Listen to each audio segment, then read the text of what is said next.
marilah pagi hari ini kita membuka hati kita untuk mengalami kebenarannya. Saya percaya setiap hati kita yang membuka hati dan mengizinkan Tuhan berbicara, maka benih itu akan dijatuhkan di dalam hati kita.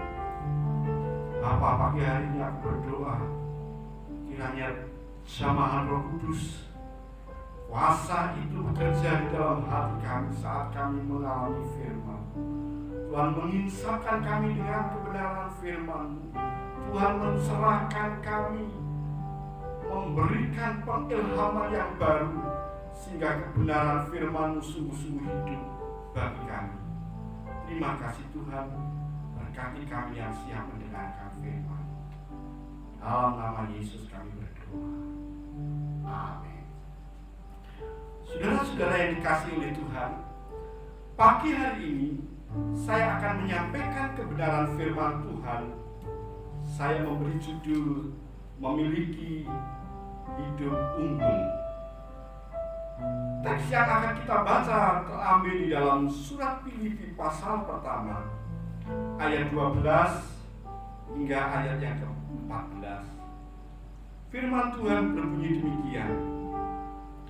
Aku menghendaki saudara-saudara supaya kamu tahu bahwa apa yang terjadi di atasku ini justru telah menyebabkan kemajuan Injil, sehingga telah jelas bagi seluruh istana dan semua orang lain bahwa aku dipenjarakan karena Kristus.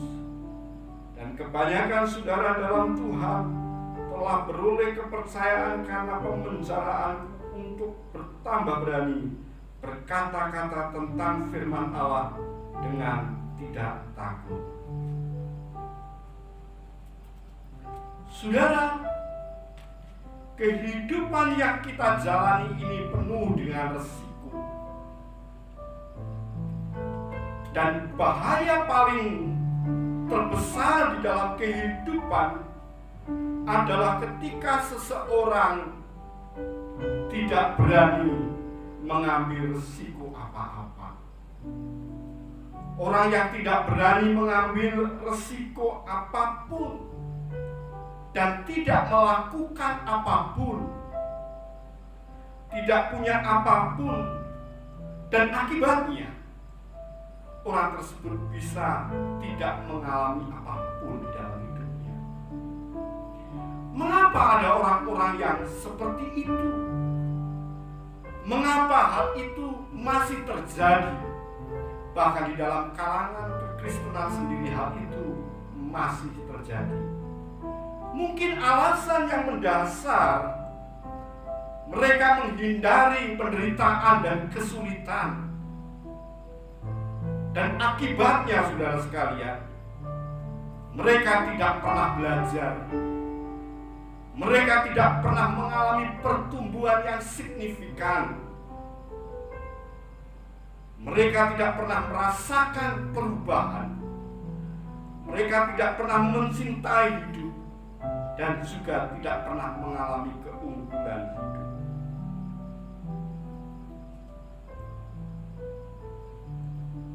Hidup unggul yang kita miliki merupakan hasil dari pilihan-pilihan unggul yang kita buat. Perhatikanlah baik-baik ini, bahwa kehidupan kita yang unggul, hidup yang unggul yang kita miliki ini merupakan hasil dari pilihan-pilihan unggul yang kita buat.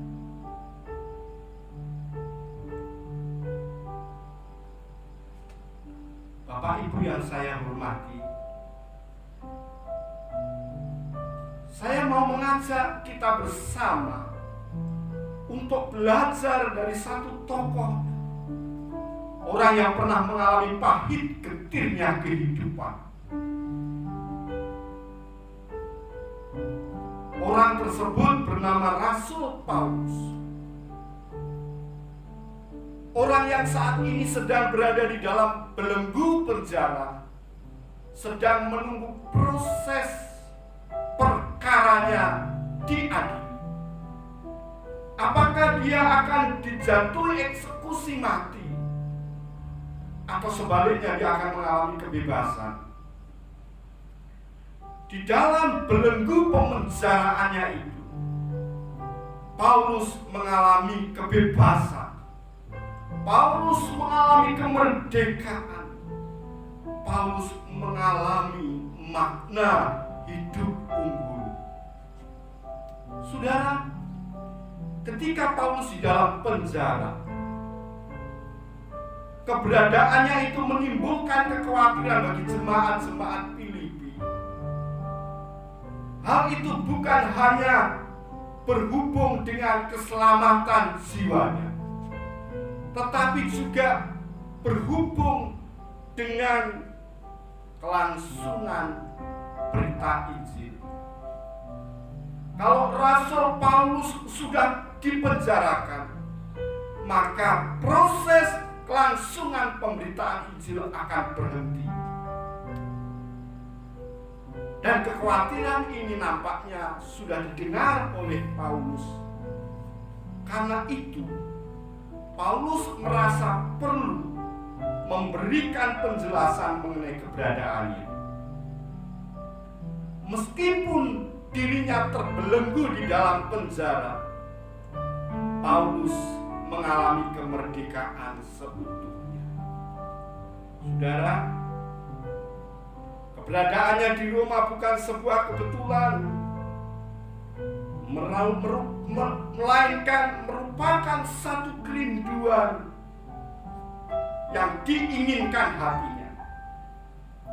Bahkan di dalam hasratnya, ketika Paulus sudah sampai ke Roma, dia ingin menjejakkan kakinya di negara-negara lain. Sekali lagi, bahwa hidup unggul itu hasil dari pilihan-pilihan yang unggul.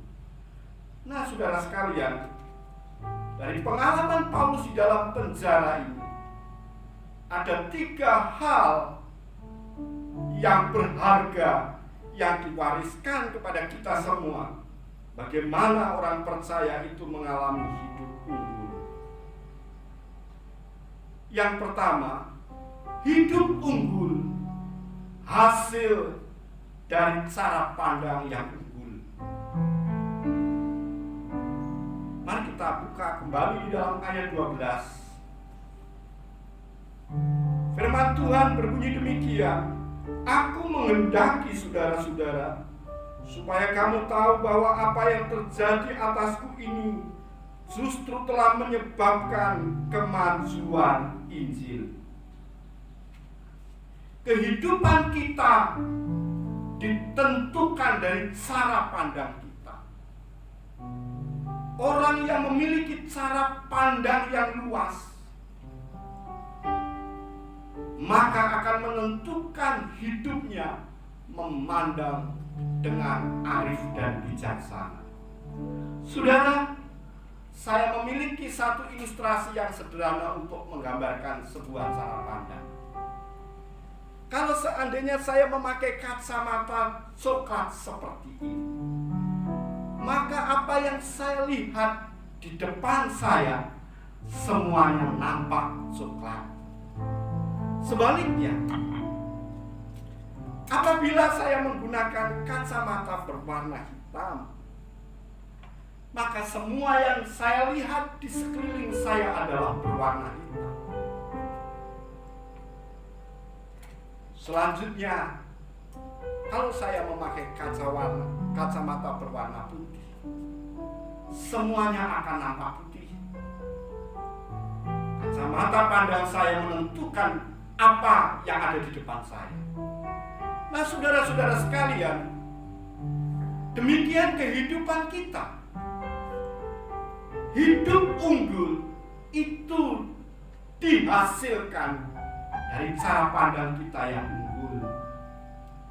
Cara pandang kita yang unggul akan menolong kita melihat kesulitan dari sudut pandang yang benar. Paulus memakai kata kemajuan. Bapak Ibu, berbicara tentang kemajuan, kata ini dipakai di dalam gambaran pasukan perintis. Pasukan perintis berada di depan bergerak maju. Pasukan itu mendahului, membuka jalan. Paulus menggambarkan dirinya bukan sebagai seorang tawanan yang terbelenggu, melainkan sebagai seorang prajurit Kristus yang sedang membuka jalan di depan. Ini adalah satu kebenaran yang luar biasa, bagaimana seseorang memiliki cara pandang yang benar. Kesulitan yang dihadapi, pemenjaraan yang dialami, bukan menjadi satu malapetaka, keadaan yang terburuk, bahkan terpuruk di dalam hidupnya, melainkan menjadi satu ujung tombak di mana dia membuka jalan yang baru bagi pemberitaan Injil. Cara pandang yang unggul akan menolong kita melihat kesempatan di mana-mana. Saudara, Allah memakai kesulitan sebagai sarana untuk bersaksi. Sekali lagi, pemenjaraan Paulus bukan mengakhiri perkabaran Injil. Pemenjaraan Paulus bukan mengakhiri hidupnya membelenggu kemerdekaannya. Justru pemenjaraan Paulus menjadi satu sarana untuk dia bersaksi. Bagi orang-orang yang hidup dengan cara pandang yang unggul, kesulitan akan menjadi satu batu loncatan untuk melompat lebih jauh. Sebaliknya, bagi orang yang memiliki sudut pandang yang sempit, kesulitan itu akan menjadi batu nisan yang akan mengubur mimpi-mimpi dan harapan. Saudara, saya percaya pagi hari ini saudara sekalian memiliki cara pandang yang unggul. Dan cara pandang yang unggul itulah yang akan menentukan hidup kita semakin unggul. Pilihlah memiliki kebebasan untuk hidup unggul. Seorang yang bernama Viktor Frankl, dia adalah pernah mengalami pemenjaraan di kamp Nazi Jerman. Yang melihat saudara-saudaranya dihukum mati. Dan di tengah-tengah penderitaannya yang hebat, Frankl bisa lolos dari kamp Nazi Jerman itu. Dan satu kata-kata yang diucapkan oleh Frankl adalah, yang terakhir dari kebebasan manusia adalah memilih sikapnya sendiri dalam satu rangkaian keadaan tertentu. Mari pagi hari ini pilihlah cara pandang yang unggul. Karena cara pandang yang unggul akan menentukan kualitas kehidupan kita yang unggul pula. Selanjutnya, hidup unggul hasil dari sikap yang unggul. Saudara, di dalam ayat yang ke-13, di situ dikatakan, sehingga telah jelas bagi seluruh istana dan semua orang lain bahwa aku dipenjarakan karena Kristus.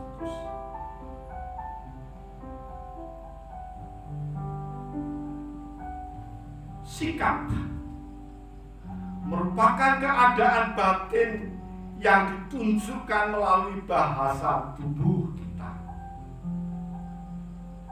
Bahasa tubuh kita biasanya jauh lebih jujur daripada kata-kata kita. Kita bisa merangkai kata-kata dengan manis. Kita bisa menutupi emosi kita gejolak perasaan kita. Tapi biasanya tanpa kita sadari, bahasa tubuh kita mewakili seluruh hidup kita.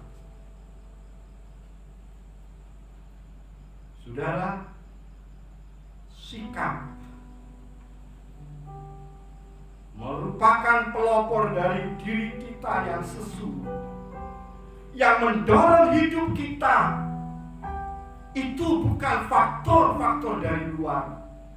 Yang mendorong dan menentukan hidup kita itu berasal dari dalam diri kita. Sikap kita merupakan akar yang ada di dalam batin kita, tetapi buahnya ada di luar. Sikap adalah teman terbaik kita atau musuh terburuk kita.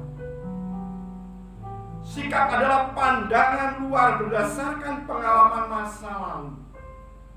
Sikap kita merupakan nabi bagi masa depan kita, merupakan juru bicara bagi masa sekarang kita, dan merupakan perpustakaan bagi masa lalu kita. Saudara,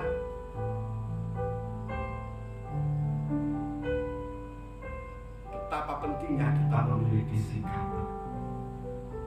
Dan perubahan hidup hanya terjadi ketika kita membangun sikap positif kita. Perlu Bapak Ibu ketahui, sikap kita tidak secara otomatis menjadi baik setelah kita menjadi orang Kristen. Sikap kita tidak menjadi otomatis baik setelah berapa lama kita di gereja. Sikap kita itu perlu kita bangun setiap hari. Bagaimana kita mengembangkan sikap positif, sikap unggul? Karena sikap kita, saudara sekalian,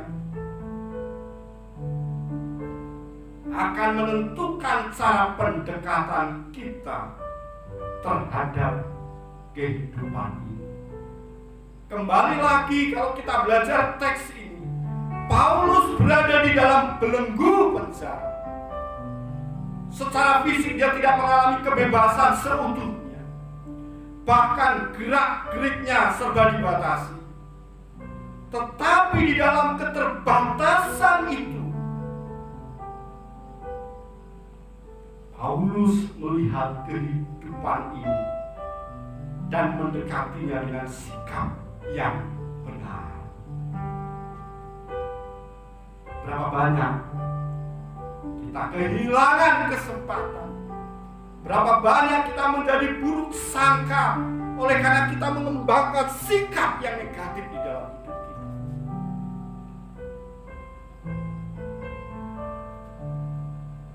Hidup ini tidak berubah. Tapi bagaimana saudara sekalian kita mendekatinya, dan itu yang akan mengubah perjalanan hidup kita. Dan sikap yang unggul itu memiliki daya tarik kuat untuk mempengaruhi orang lain. Mari coba perhatikan baik-baik. Di situ dikatakan seluruh istana dan semua orang banyak terberkati oleh karena sikap Paulus di dalam penjara. Sikap itu seperti magnet yang bisa menarik orang lain untuk dekat kepada kita, atau sebaliknya sikap itu membuat orang lain semakin menjauh dari kita. Kekasih Tuhan, betapa pentingnya kita menjadi pemimpin-pemimpin Kristen. Betapa pentingnya kita menjadi anak-anak Tuhan. Betapa pentingnya kita gereja Tuhan membangun sikap yang unggul. Karena sikap yang unggul akan menentukan kualitas kehidupan kita.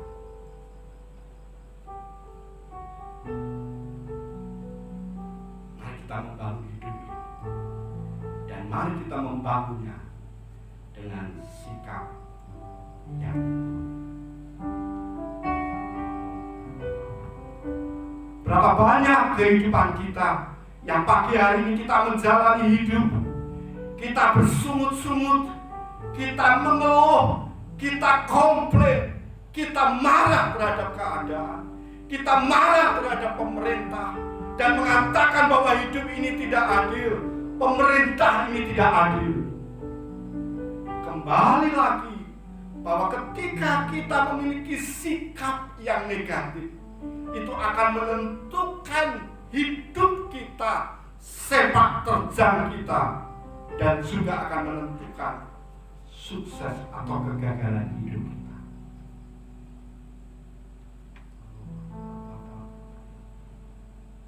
Mari izinkanlah Tuhan membuat engkau menjadi berubah pagi hari. Izinkanlah Roh Kudus berbicara secara jelas dan mengoreksi seperti apa sikap kita.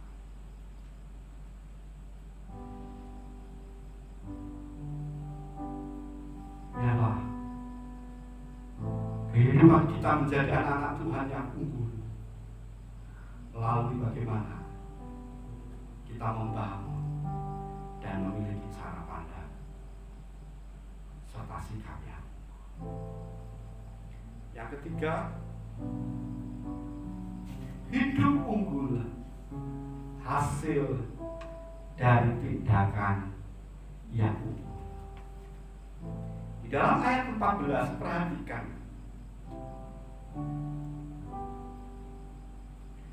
dan kebanyakan saudara dalam Tuhan telah beroleh kepercayaan karena pemenjaraanku untuk bertambah berani berkata-kata tentang firman Allah dengan tidak takut. Saudara, tindakan yang unggul mewakili kehidupan kita seutuhnya. Pada waktu kita bersikap, lalu sikap kita akan menentukan tindakan kita, dan tindakan kita akan menentukan hasil akhirnya. Pada waktu seseorang memiliki sikap yang unggul, sikapnya yang unggul itu seperti magnet menarik orang datang kepadanya. Dan melalui sikapnya yang unggul menghasilkan satu tindakan yang unggul pula. Dan tindakan yang unggul itu ditunjukkan bagaimana seseorang mampu membangun hubungan dengan orang-orang di sekitarnya. Sekali lagi perhatikanlah bahwa orang yang kesepian di dalam dunia ini bukan orang-orang yang jauh dari orang lain. Orang-orang yang kesepian di dalam dunia ini adalah orang-orang yang tidak bisa membangun hubungan dengan orang lain. Dia tidak bisa membangun sebuah jembatan. Bahkan dengan sikap negatifnya, dia semakin membuat tembok yang semakin tebal. Saudara, tindakan kita berbicara lebih jelas. Dan sebagai seorang pemimpin, sebagai anak-anak Tuhan, sebagai orang-orang percaya yang tinggal di tengah-tengah masyarakat, membangun hubungan dengan orang-orang di sekitarnya itu begitu penting. Kalau saya menemukan di dalam ayat 12, 13, dan 14, Rasul Paulus mengatakan bagaimana seluruh istana dan semua orang melihat kehidupan. Saya menemukan satu kata di dalam ayat ini. Apabila diterjemahkan di dalam bahasa Indonesia, bagaimana Rasul Paulus diikat dengan sebuah rantai. Dan pada waktu dia diikat dengan sebuah rantai dan diikatkan dengan seorang prajurit, selama pemenjaraan Paulus 2 tahun di Roma, dikatakan seluruh istana dan semua orang melihat kehidupan. Kata yang dipakai adalah praetorion. Ada kemungkinan besar praetorion itu berarti rumah istana kaisar.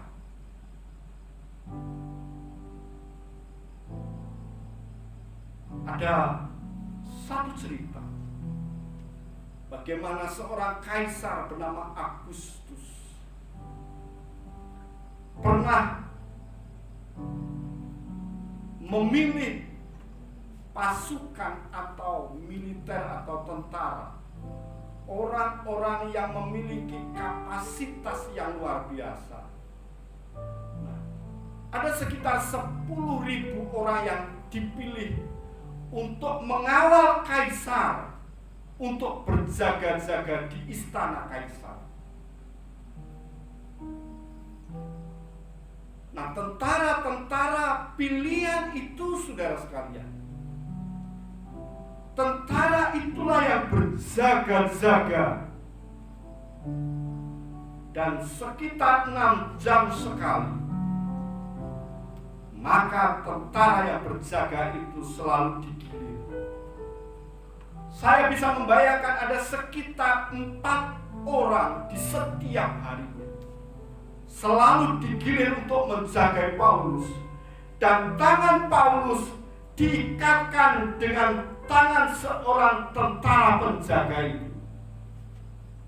Kecil kemungkinan Paulus bisa lepas, tapi sementara tangannya diikat dengan seorang tentara di sebelah, di sanalah Paulus bersaksi. Di sanalah Paulus menebarkan sebuah sikap hidup yang unggul dan sebuah perbuatan yang unggul. Sehingga kita menemukan di dalam ayat ini, di mana seluruh istana dan semua orang tahu kehidupan. Pemenjaraan yang menjadi sarana untuk bersaksi, dan melalui kehidupannya banyak orang diberkati. Saudara, saya mencoba menghitung-hitung. Kalau seandainya sehari ada 4 orang berjaga dan selama 2 tahun di dalam pemenjaraannya itu, berarti ada sekitar 730. Dan selama 730, kalau itu dikalikan dengan 4 kali,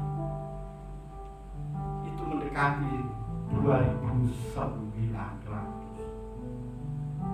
Saya bisa membayangkan berapa banyak orang yang diubah oleh kehidupan laki-laki tua yang makan asam, garam, pahit getirnya kehidupan. Pada waktu Paulus ada di dalam penjara,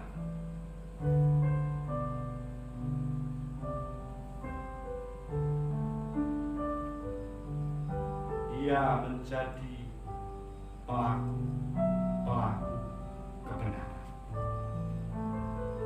Tadi sudah saya singgung bahwa bersaksi di Roma itu merupakan tujuannya. Bagaimana dia berkeinginan menjejakkan kakinya di Roma sejak dia tertangkap di Yerusalem.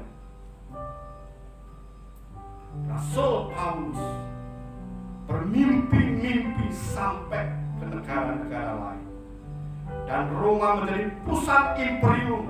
Dan apabila dia bisa menaklukkan Roma bagi Kristus, maka tidak menutup kemungkinan negara-negara jajahan lainnya akan dimenangkan bagi Tuhan. Dia memiliki visi besar, dia memiliki mimpi, dia memiliki tujuan yang luar biasa. Saudara, orang tidak peduli seberapa banyak yang kita tahu, tapi orang pasti tahu seberapa banyak kita peduli.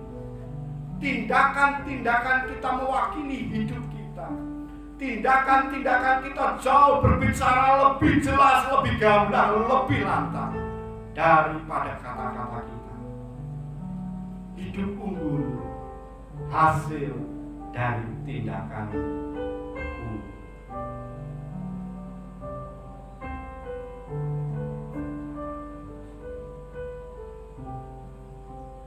Jika Allah memakai tongkat Musa,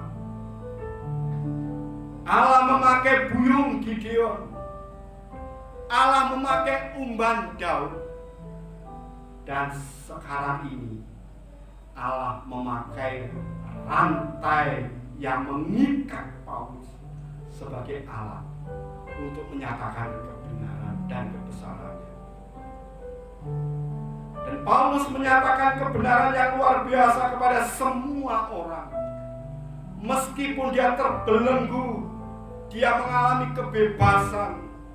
Dengan demikian dia pernah berkata, saudara sekalian, karena pemberitaan Injil inilah aku menderita, malah dibelenggu seperti seorang penjahat. Tetapi firman Allah tidak terbelenggu. Di dalam 2 Timotius 2 ayat 9 dia mengatakan, dalam kesulitan kita bisa melakukan hal yang terbaik bagi orang lain. Dalam kesulitan kita bisa menjadi berkat bagi orang lain. Dalam kesulitan kita bisa memancarkan kemuliaan Allah bagi orang lain. Tuhan memberkati saudara pagi hari ini. Dan Tuhan ingin pakai saudara sekali lagi di tengah-tengah kesulitan. Kita bisa memiliki hidup yang unggul dengan 3 hal tadi. Yang pertama, hidup unggul hasil dari cara pandang yang unggul. Yang kedua adalah hidup unggul hasil dari sikap yang unggul. Dan yang terakhir, hidup unggul itu hasil dari tindakan yang unggul. Tuhan memberkati kita.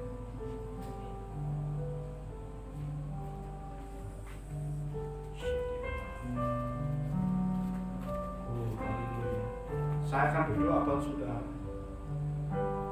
Izinkanlah tangan Tuhan menjamah saudara pagi hari ini. Ibu takaya sikina lala papa takaya sikina lala papa. Izinkanlah tangan Tuhan menjamah saudara. Saya merasakan saya sedang menghadap dan saya sedang berhadapan dengan orang-orang yang sedang mengalami satu pergumulan di dalam hidupnya. Engkau sedang tertekan dengan kondisi keuanganmu. Engkau sedang tertekan di dalam kondisi bisnismu. Engkau sedang bergumul dengan kondisi keluargamu. Engkau sedang bergumul dengan kondisi kesehatan. Pagi hari ini Tuhan sedang berkarya di atas hidupmu. Tuhan akan melawat saudara dan menjadikan saudara berdiri menjadi seorang pemenang. Tuhan, aku berdoa untuk saudara-saudara. Jamah mereka pagi hari ini. Sembuhkan mereka pagi hari ini. Pulihkan mereka pagi hari ini. Terima kasih Tuhan. Hamba berdoa dan memberkati saudara-saudaraku di dalam Tuhan. Dalam nama Yesus aku berdoa.